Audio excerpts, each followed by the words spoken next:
Good morning, everyone, and thank you for joining us today to another Cybersecurity Insight interview. Today, we're going to be having a different perspective on cybersecurity from the nonprofit side with JT Jacoby. So I'm just going to give you a little bit of a bio on JT, and then we're going to go right into it. So JT is a recognized cybersecurity expert, and he's been practicing for over 20 years. And he has executive experience, not only information security, but also privacy, risk management, and IT audit.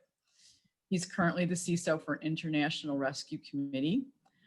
They have 900 million in annual revenue, and he has global information security program responsibility for over 13,000 people in 40 countries. That's a lot.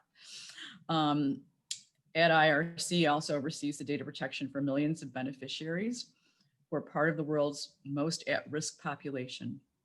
And prior to joining IRC in 2016, he served as consulting manager for PwC's cybersecurity, privacy, and financial crimes unit, where he focused on the financial services and critical infrastructure sectors. In 2010, he joined North America's Housing Authority, and which serves over 7% of the New York City population. And there he pioneered the first New York City agency social media surveillance tool, resulting in reduced tenant fraud and homicides. Prior to that, he spent over 11 years with Fidelity Investments in several leadership roles, including country head of information security for Fidelity India, where he was a 2-year expat stationed in Bangalore with responsibility for cybersecurity of over 7,500 workforce people. Some of the hands-on work there in the US included responsible hacking into a 8 member national financing trading network, which contributed to broad scale security improvements. You can stop there. That's enough. Okay. All right. You have an amazing bio, but okay, thanks. The G8 one is funny. The hack that happened there was actually during audit.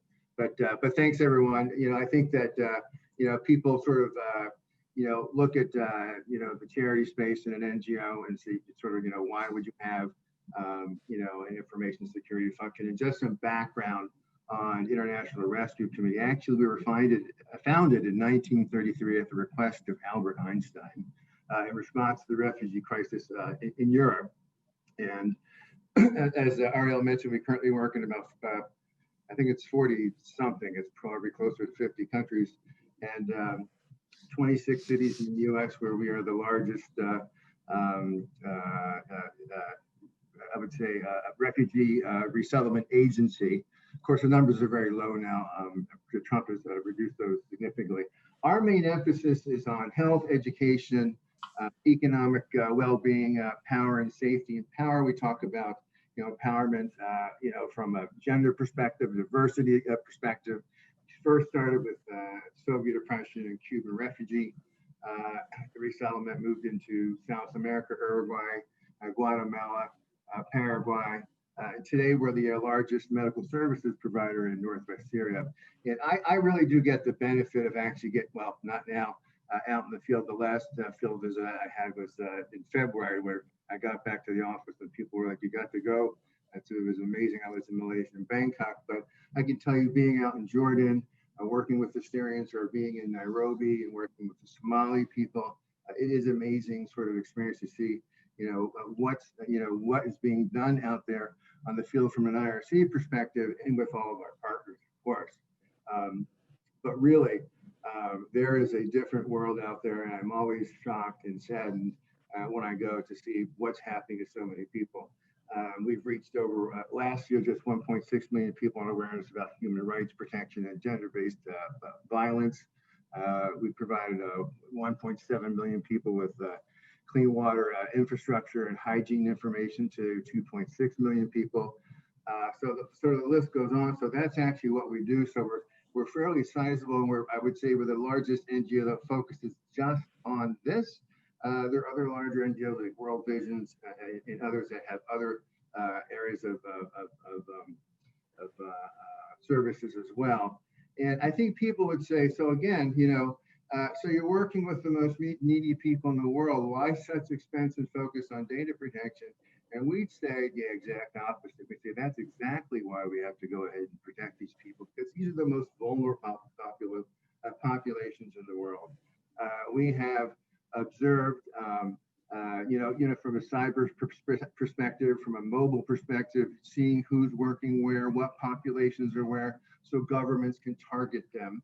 I have to be careful a little bit about what I say, because I know this gets posted on YouTube, and I think a little bit later. We certainly see, we may get a list, a request of give us a list of these beneficiaries, very, very difficult conditions. So these things still happen at a massive scale. We've heard about Yemen. I think people have heard about Yemen. It's been horribly challenging there. And I'll just sort of say sort of some examples of how data protection, just very, very succinctly, from a risk posture perspective, is important to us. So, we may work in areas where there could be organizations, could be Al-Shabaab, Boko Haram, could be IS, could be whoever. We need to give these organizations our coordinates when we go into certain places so that we are not harmed. But just an example of one of our gender-based violence programs. We're teaching, in this case, a woman in a village outside Nairobi, and we're teaching her to use a passphrase. And her passphrase is used because she's teaching her kids to get out of the house because her husband's about to come home. He's going to probably be drunk and hostile. And we need to get the kids out of the house. That happens. But that person's name is on the beneficiary list. If that beneficiary list gets out, that we use Excel just like everyone else does, that person who is possibly now the wife of a general in an organization, their life is certainly at risk. We had a horrible experience recently where we had a kidnapping. It ended absolutely, absolutely horrible with the assassination of one of our associates. Information security is there as part of that to help and secure communications. There's a variety of things that we do that you might not typically. I would not have done it at Fidelity, or I would not have done it at a PricewaterhouseCoopers. We talk about confidentiality, integrity, availability, CIA. I can't have any of that printed in any of my materials. If my people go out in the field and they, it's not uncommon for someone just a militia to say, "Let me read your phone, log into your laptop. Let me see that." If they see the word CIA, it's not good, and they can be detained. So there's a different impact on how we even message things, internally about them, information security practices. So JT, let me just interrupt you for a second. First of all, welcome to the program. And, I think what you're doing, first of all, is incredibly noble. And I just want to applaud that. And this is the first time we're looking at something that has a very different perspective from many different angles. And you're touching on some of them. What do you think is if you were to compare and contrast, a typical CISO in a financial services organization to your type of role at IRC, what would be like the three biggest things that would be completely different that we might not even be thinking of? I think the first thing would be you have to have organizational change management to have the cyber literacy of all the people in the organization. It's a huge lift. So when I publish, I'm publishing in French and Arabic and English. So that's a very different thing that I wouldn't have done at different organizations. And it's such a massive lift to teach these basic things to folks so that we don't go ahead and harm the organization. I would say the second thing is to not get in the way, but to go ahead and help them. It's, we talk about frictionless a lot. It has to be frictionless. I use Box for content management. Why do I use Box? Because it's easy. People are naturally securing our documents and our data just through the use of Box and sharing the links and having the Box desktop or Box Drive, Box Drive, which is secure and encrypted and stuff like that. So that's built in. So it's got to be frictionless. The change management, the basic skills, I would say, frictionless data protection. And I'm trying to think about the third thing. So going back to the first thing, because I think that is such an interesting topic in and of itself. What what processes and procedures are you putting in place to make sure that happens? I'm sure your policies are radically different from anything that we've seen in terms of your awareness training and how you're actually classifying data even, right? Well, It's going to go deep into these like key areas, I would imagine. we are just going through data classification now. People go, oh my God, you're just doing that now. We've had something for a long time called confidential proprietary, but no one really looked at that. So we're just doing it right now, and it's a standard sort of classified IRC confidential, internal, and public. But that in itself, data classification, which informs the user what to do and not to do, it's such a large thing. We don't want the organization to choke on it. So what we're doing is we're updating our acceptable use policy, which is obviously is the most organizationally facing policy that we have. It's one that managers will use for enforcement sometimes. So we are really focusing on our acceptable use, our policy, our messaging, and really a massive campaign. And the campaign is, and we're about to launch this. It'll probably be in calendar year Q1. Our calendar year ends in September, but calendar year Q1 under the we're going to be calling this, IRC information security, or whatever you want to say. Share the responsibility. So that's how we're going to go ahead. Just get that into people. It's just that consciousness. We just want them to stop, to think a little bit, and say, oh, there's something I can do here. And I know where to go to get that information. It makes a lot of sense. It's interesting. I would also say that I was just getting into my one line here on the, but we're no different than others. I have GDPR stuff I got to deal with. I have to deal with a breach over there. I have to report it. I have, I've got PCI things. I've got, our ongoing phishing assessment. Our phishing assessment rate is 6%. I'm curious to know what others are across the organization. Ours is fairly aggressive. It's multiple languages as well. I have to buy a lot of insurance from AIG. I have security operations. So all those sort of standard things that you would typically have. Vendor risk assessments, we do that as well. So there is that other context, but I would say the everyday things that we need to do as security officers for our organization, we still do that. So one of your crown jewel assets is probably the information about the donors that are providing Absolutely the capital for you guys to navigate, right? And your board of directors is going to have a very different perspective than, the board of directors of Bank of America or Wells, right? What are some of the types of questions that you're seeing that are somewhat categorically different from what we might expect from a typical board advisor? Well, I think, actually, I would say that they're actually not different. I might say that they're more keen sometimes. And I would say, we have co-chairs of our board. One's Timothy Geithner. So, you're not going to go skipping through one of our board meetings expecting to have an easy go at it. So we do have questions. And what I'll say is, it's something I use at IRC when I have to present to the board, and I just had a steering committee last week, and also to the audit committee I have to present to them as well.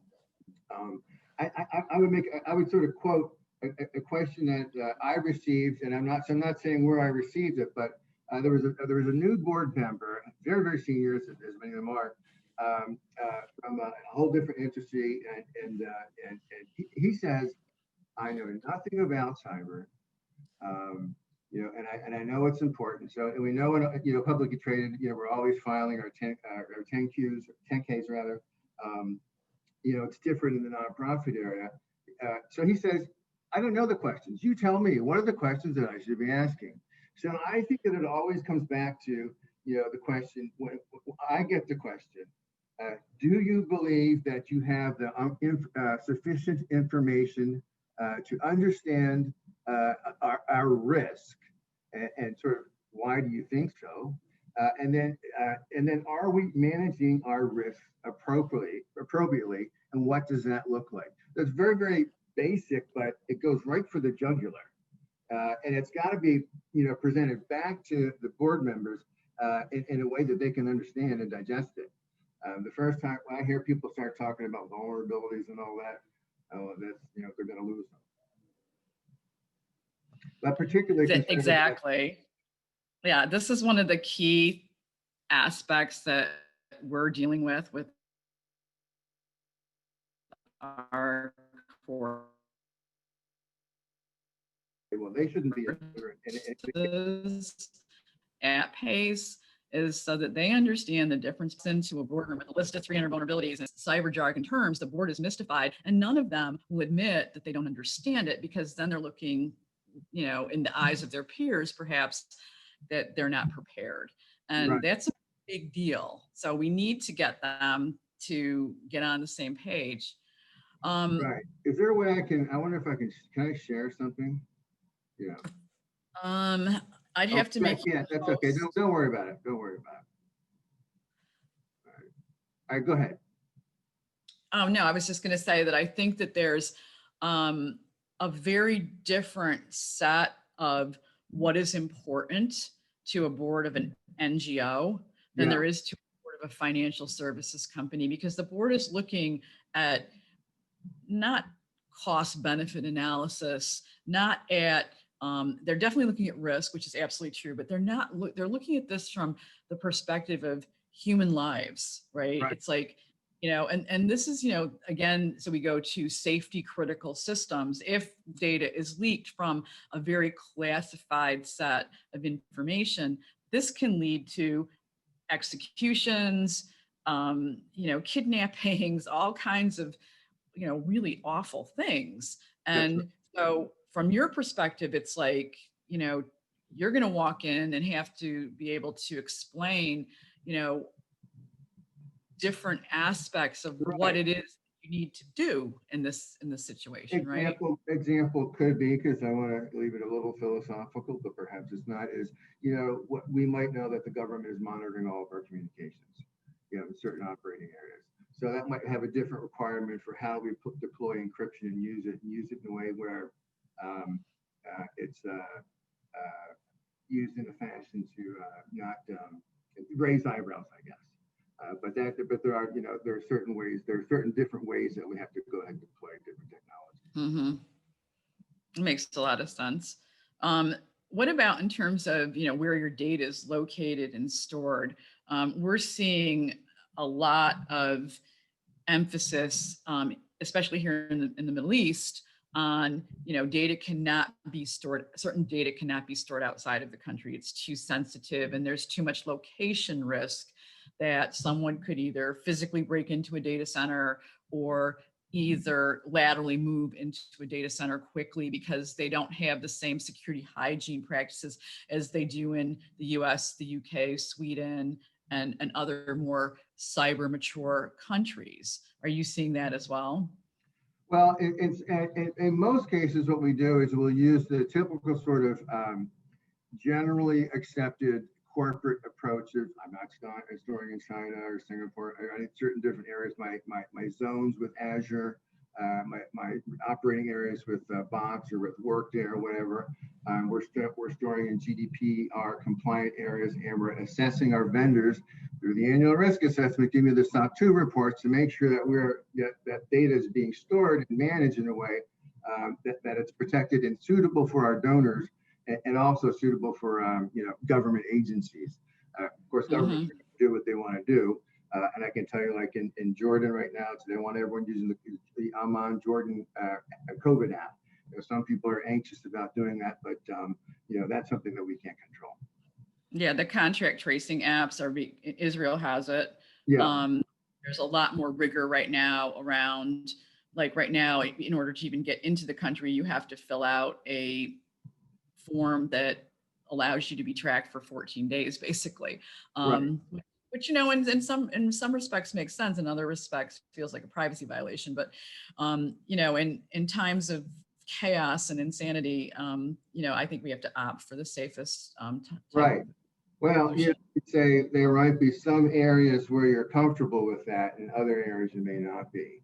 But absolutely. So, you know, and I think you absolutely agree. This is a time where we do have to do things like that. Graham, great. So how did you get involved in cybersecurity? What prompted My you mistake. to get in here?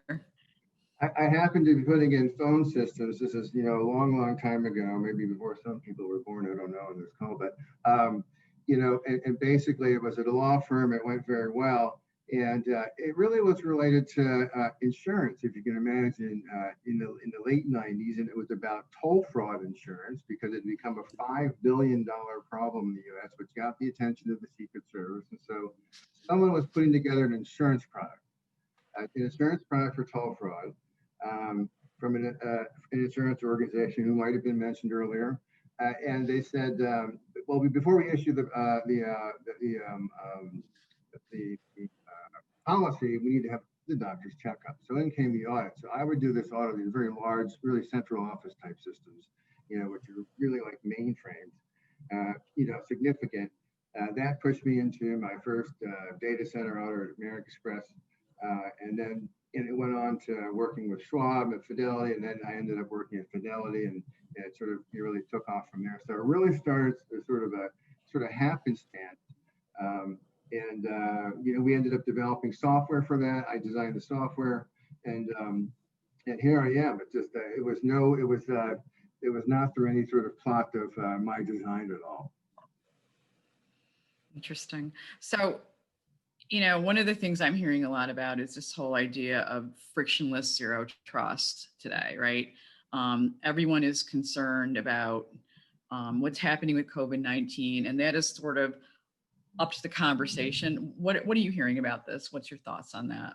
Well, you know, I hear the same thing, and I hear as we got to as this was happening, I'm an advisor at Box, and we had one of our calls with other CISOs was on there, other CISOs as well, and we're hearing how many people are having trouble with VPN, and people are clogging, and really most organizations turned around pretty quickly. We're about 90% cloud-based.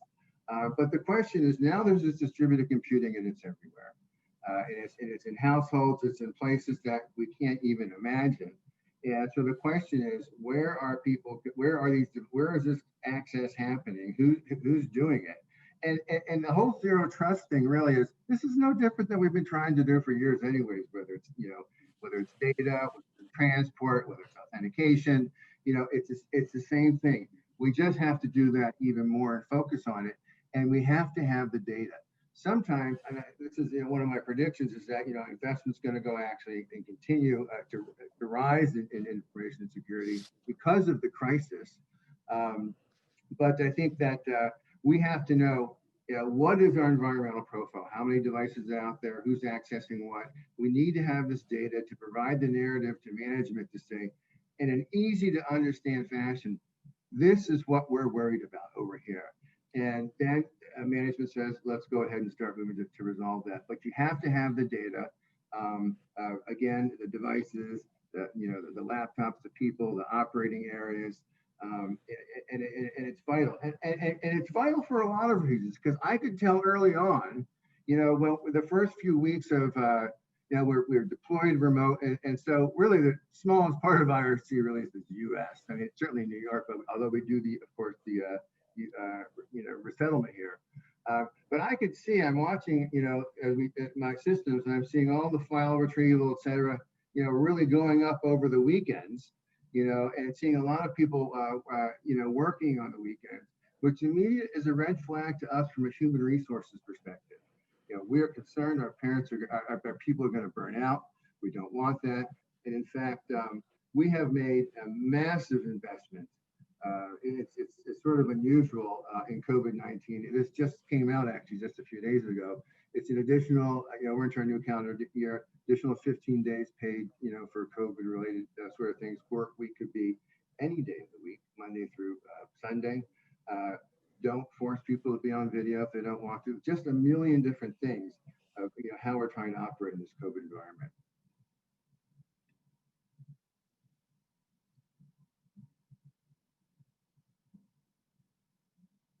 So I would talk about some of the trends, we have for 2021. And again, I would say, there's more spend, but I would also say there's more engagement. I think for a long time that organizations have been funding information security. And now from a fiduciary perspective, the boards are saying, well, what am I paying for? There is some relief from that pressure perspective, from a COVID-19 perspective, but we're seeing numbers increasing now. So we really we need to have the right narrative, the correct narrative based on facts and data to provide to the board members who are going to be saying, well, what are we funding? I think that we're going to see insurance more scrutinized as people look for losses. I'm working with a colleague of mine, and I won't mention the insurance company, but a very large insurance company, hasn't been mentioned yet on here. And they had a client who had a ransomware attack. And what happened was they detected from a forensics perspective that part of the ransomware actually came from an Iran-designed cyber munition. Well, the insurance carrier said, we're not going to pay for state-funded, munitions, which are used for warfare. So you're a part of a, you've gotten involved into some sort of munitions that are used in combat, cyber combat. We're not going to fund it. It's a very interesting thing. I think we have to watch that. The talent war has not subsided. I don't know how folks feel out there. We're trying to hire at a lesser rate, of course, because we're an NGO. But we think that the talent war is just going to continue. I think that there's going to continue to be more disinformation on platforms, and I think that there's going to be greater geopolitical risk. I think that it's going to be hard. We have this all the time in Facebook. I've got someone in Greece making a physical threat over here. I've got someone in South America impersonating IRC, trying to take money. I think that we're going to see more problems with the platforms. The 5G explosion will occur, but the questions are about privacy. So if you take a look at, well, I don't know if anyone you can raise your hand, who's dealing with Section 889? I don't know if anyone's dealing with that. Section 889 says, basically, you will get Huawei, ZTE. Yeah, gotcha. Thank you, Phil. We about the I guess the 5G stuff. I'm trying to think. What did I have in our questions on privacy? So we see a lot of, we see Section 889 where we've got to get Huawei and that equipment, ZTE equipment, or ISPs that are using that and putting this on-prem. It's got to be completely out of our supply chain. It's a massive change. All government contractors have to get all of that, out of their supply chain. There are some waivers, but I think that that will continue. I think there's going to be questions like, in Ethiopia, you have one ISP, and where we have all this investment in infrastructure, in 5G infrastructure, internet backbone infrastructure, again, from China, and it's only from China, there are questions that come up about privacy. So I think wherever you're operating, those are things that you have to consider. I also think that China is just going to simply continue to make its investments throughout the world and take advantage of. This is a good time for them to do that. And also, I think that we talk about our own privacy as individuals. I think that we're going to see more and more publicly available information. Great. I'm just going to remind everybody, we're going to open up for questions in about 10 to 15 minutes. So please put your questions in the chat. And when we get done with the initial part of the interview, then we'll move on to those questions. Thanks so much. So let's talk about trends that we see coming up for 2021, 2022. What are some of the things that you think you're seeing today?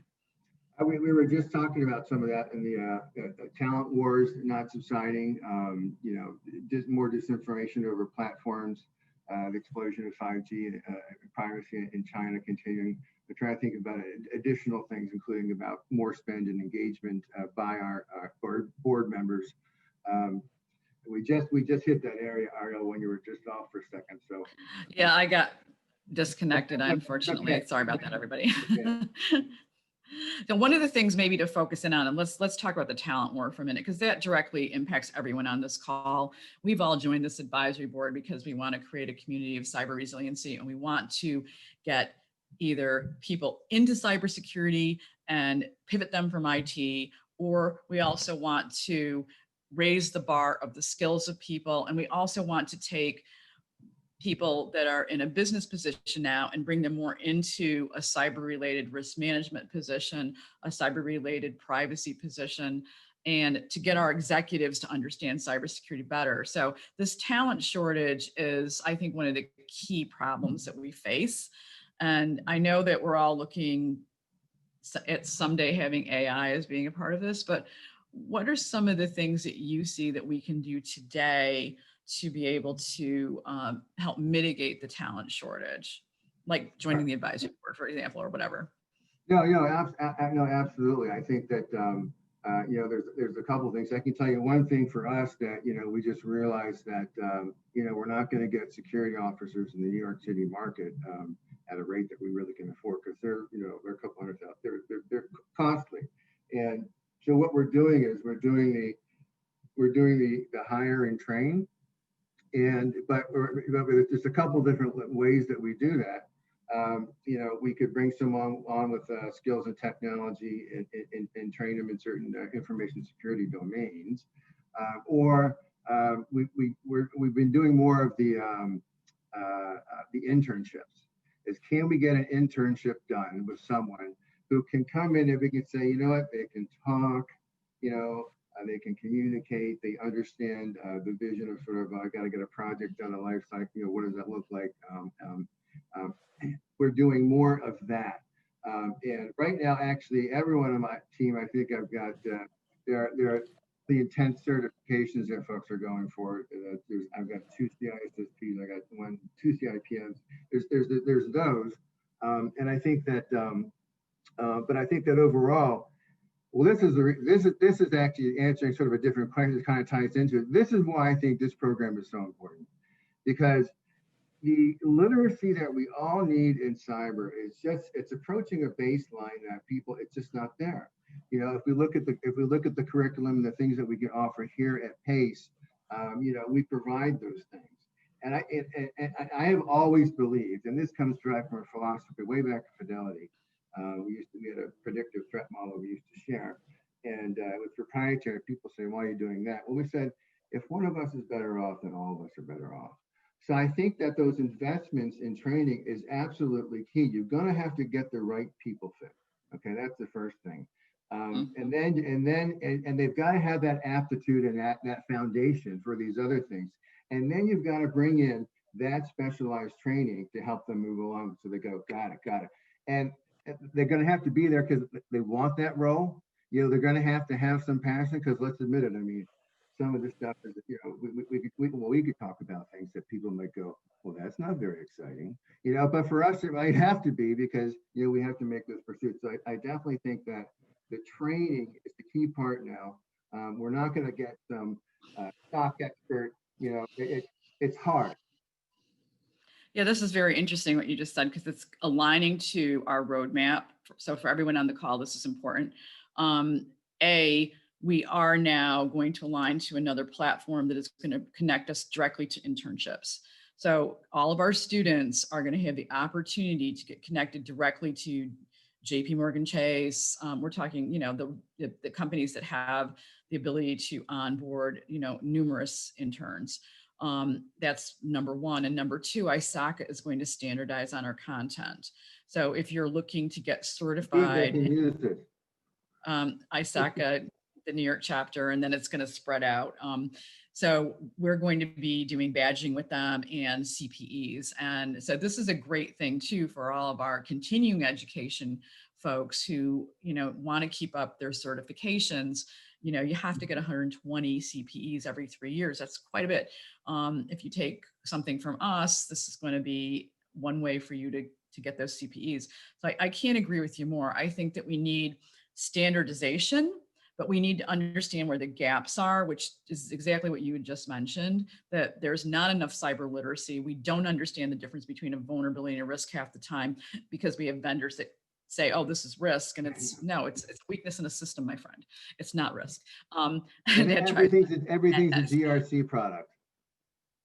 Well, we need to be clear, right? And we need to be able to all talk the same language, or we're never going to get anywhere. But you know, to your point, I think that the skills gap is just simply widening at a dramatic rate. And you know, companies, one of the issues that we see is they don't spend enough on cybersecurity. They have a % of IT budget that, you know, you're getting the scraps off the table, basically. And that's really not what should be happening. It should be the opposite, where it's a complete separate budget line. It has no relationship to information technology whatsoever, because there is no relationship except that information technology supports the remediation efforts. And sometimes the IT person becomes the cyber manager by default because they don't have one. But yeah, I could go on about that forever, and I won't. No, the whole model has changed. If you haven't changed, you're behind. You're going after these, you know, it's I don't know how 32 point something million underemployment globally in this area. But you know, if you're trying to go get that, who's left in that pool, that I think that's a losing proposition. We thought that, and so the approach that Ariel is just talking about is one that we've had to embrace, and we're going to continue to do it. Exactly. So a couple last questions. In terms of success, how do you look at success as a CISO? What do you think are the most important things that you are providing? Well, I think, you know, from a success perspective, there's a couple different dynamics, but at first I'll think about at the board level, I've got to make sure that I'm doing what the board, you know, wants me to do. You have to be honest. There's, you know, I had someone break in, they came in through here and out through Canada. That's what happened. Why did it happen? Because I missed something else. You have to be honest. They need, your colleagues need to trust you. And I think that also your messaging is vital. I can't tell you how many times I hear people talk or give a presentation on something, and they'll get into something. They don't talk about sticky bits or something, but you know, they'll talk about something and they just glaze right over it. Well, you've lost your audience, and they'll go ahead and move you on. But I think messaging is key. So one of the things that we have is called the ISO stack. It's the 114. That's actually we use more control objectives, but we use a 7-point Richter scale gradient for colors, from, you know, red to green, and there's 5 in there, so they can just see it very easily. How are we doing? And where do we need to focus? Meaning, where do we need to direct our spend? I think all aspects of a CISO's health. You know, I don't know how many read the Fortune article. Was it 2019 February about like you know, 1 in 6 CISOs are relying on substances or something like that. You know, I think that we've got to take care of ourselves. It's a very, very difficult job. We're always on call. That's just the way it is. And I think that you know, we have to do that. And part of that also is taking care of ourselves with our own development too. You know, leadership development, and also sometimes in areas of technical development. I think we must also maintain technical and operational competence. It's not a short order. And for some of these areas where you need help, you have to get someone to help you. So I would say, you know, you can just be honest, tell it the way it is. You know, make sure your messaging is effective, and focus on the whole you from a health perspective and development perspective, and maintain solid technical and operational competency. One of the things I'm seeing and hearing from companies around the world is that we need to have more than one CISO. And I don't mean a global and a regional for multinationals. I mean someone who's operationally based, whose day-to-day function is the road mapping, the tools, the effectiveness of the program, and then someone who's more governance focused, more risk aligned, who can start liaisoning with the operational CISO to be able to communicate with the board, to be able to understand it from the privacy perspective, communicate with the DPO, and then prioritize the initiatives from the operational perspective. And then the third thing I'm seeing is that we need cloud CISOs, because cloud is just a completely different animal. And one of our new courses, by the way, for 2021 is cloud security, and it's going to touch on all the differences between, you know, what we need to understand from a shared responsibility model versus a, you know, on-premise model. I just got done doing an audit for a major bank last week.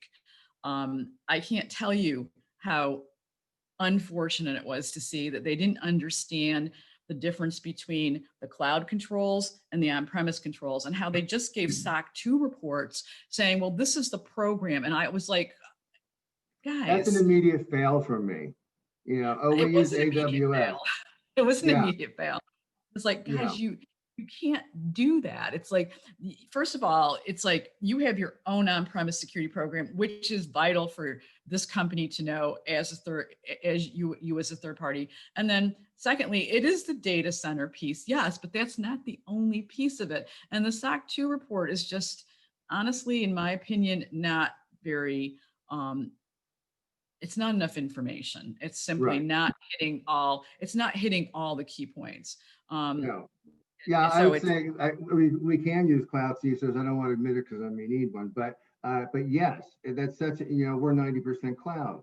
We've made that change, but I can tell you what you were just talking about, Ariel. Is that, oh, here's our Azure report or whoever it is, SOC 2 report. That's my immediate trigger to send a note over to the business owner saying we're having some issues. We're starting off with some issues in maturity and these people understanding just how to telling us how they protect our data. exactly. Yeah. And I think the deputy CISO, like a deputy CISO, is vital for some organizations that are sizable with great complexity. You know, this space isn't getting any easier. I think that's also very important. I'm going to move on to some of the questions from the audience. Yeah. Let's start with the first one here. If I can get my computer to behave. So I'll start with this one. So from John, nonprofit organizations provide vital services, most often operating on limited budgets. Statistics show that more than 70% of nonprofits have never run a vulnerability assessment to evaluate their potential risk. Obviously, you guys are in a completely different mindset than that, but have you got any comparative analysis statistics that may help us understand that better? No, I would say that that observation in general is true. So, and I look at, you know, you have to think about how, you know, NGOs or charities are funded. It's grant-based, it's an award, it's something like that. And they say, do all this and that. And they say, oh, we're going to fund like, you know, 2% for information security or 1%. It just doesn't, it's just not there. My job, IRC decided we need a CISO and we need a team. And a carved out function. I come from unrestricted funds. You know, that it's hard for the organization to raise all that. You know, we've made that choice. You know, but there are other organizations, whether it's, you know, Red Cross, World Vision, you know, CARES. You know, they have they also make those investments. But you know, some of the smaller ones, they just aren't able to do that. And one of our other advisory board members is working with a smaller NGO, and it's almost like they're unaware. I mean, it's really that level of maturity. Right. Forget about vulnerability scans. They don't know, and that's the thing is that they just don't know. If they had a sort of, this is the way it is, and this is the landscape, and here's what we should do, and here's the easy way to do it, they do it. But they don't have it. They just don't have that information. Exactly. Well, let's move on to a question from Vlad. What is your opinion of using secure peer-to-peer apps like Telegram? Are you using them, and which one? No, we're not. We have a, you know, from a, you know, we use Teams, we use Signal, we use WhatsApp, only because the reason why we don't have like, what'd you say, Signal? Which one was it? Was it peer-to-peer? Peer-to-peer. Are you I was talking about Telegram. Oh, Telegram for like messaging and stuff like that? Yes. Yeah. Because I've heard you can delete if you, let's say one is arrested and the second person can delete the messages from their side, they're immediately disappearing on the other side. I mean. Okay, yeah. So that's a great question. So, you know, everyone, we have to use Microsoft Teams, it's compliance, et cetera, et cetera. But let's be honest, you know, if I'm going into Sierra Leone and I'm working with people, I'm going to use probably WhatsApp. So what we have to do, realizing that we can't control this, we have to put out the guidelines, and it's very, very difficult for the archiving, for the notification, for all those different things and controls that we could possibly have in place to be prepared for in the event someone's device is taken and immediate surveillance will happen. So we don't have, it'd be great if we could just telegram, but I can't tell, a housewife in Syria, you need to use Telegram. It's difficult. It's that last mile. So we don't have, the only thing we can do now is the best that we can on guidance for WhatsApp, even though we use MS Teams for everything else. Yes. Personally, have you ever used Signal or Telegram or anything like that? What is your opinion in general about this technology? I use Telegram. No, I think it's excellent technology. I think that, in 2016 we saw the problem with WhatsApp and messages, and really, and the security of messages, and who's providing a message from what geolocation, which was a significant potential harm from a population perspective. That's when if an organization was to say we want to get rid of a population, and they had all that geolocation data on all those people, that's an issue. I think that I use Telegram. The thing about app, and people always talk about Facebook and they're going to snoop and share your data. That really is the least of my concerns, to be honest. But I think Telegram and Signal are both excellent applications to use. Absolutely. Thanks, Vlad, for that question. A comment from David that JP Morgan Chase no longer requires formal technical degrees in order to be hired for a technology position. Anybody else seeing that? That's interesting. And that means that our certifications would be more important than ever, I guess. Anybody else seeing that? Well, in my bank, they're trying to push it very hard because the big HR weenies, they're still around. But basically, because of the shortage and also, by the way, part of the story is diversity. Because from the diversity standpoint, it's very hard for people from the certain part of family just to get the degree. Very true. We can bring high school, we can bring people who have some technical ideas and they are pretty versed with computers to do that. And in my opinion, I think that's where we should go, and more. And I'm a part of ID Pro and other nonprofit organizations. We're pushing for that, saying, in my opinion, if I would be me, I would say it should be a law in this country, discrimination by degree. Similar to everything else, no, seriously, for most of the positions. I would even work with my senators to talk about it, because one of the other things related to that is the cost of tuition is absolutely outrageous, and if you're able to come in and get a certificate program, it's going to cost you a lot less. You can get the skills, and everyone knows we do hands-on, right? Get the skills in a short period of time. And the other thing that we're investigating is income sharing agreements, by the way, for students who are unable to get student loans and who don't want to take out massive student loans and pay them for year upon year upon year. So that's another thing we're investigating as well. Vlad was actually 100% correct. That effort out of JP Morgan did come out of the diversity department. Ah, yes, good. And then another question from you, actually. How can we make sure that our sensitive data is secure, and how can we relieve donor fears as more and more hacking scandals come to light? I understand investing in cybersecurity, training employees and volunteers can help. How concerned should nonprofit organizations be in the face of recent cyber attacks and security threats? Well, I think that nonprofit organizations should continue to be concerned, because they're targeted, because it's generally accepted that they have lower thresholds of protection and controls. So I can tell you there are many times when my team has responded to it's running Koalas on that website or that website, they're under attack, and we're doing remediation. So I think that from an assurance perspective, I think that it really is the maturity of the organization. It's the starting with policy. I have a whole my steering committee report from last week. How do we do we have PCI compliance? Are we hitting the right things? It's particularly from a donor perspective. And then, and who's in the news and who's not in the news. So we take a look at a breach as a reputational risk equals financial risk. So, so basically, and there have been some that have been in the news. There's one recent with Blackbaud and some of the things it's been doing for its charity clients. I think it's just it's no different than any other organization.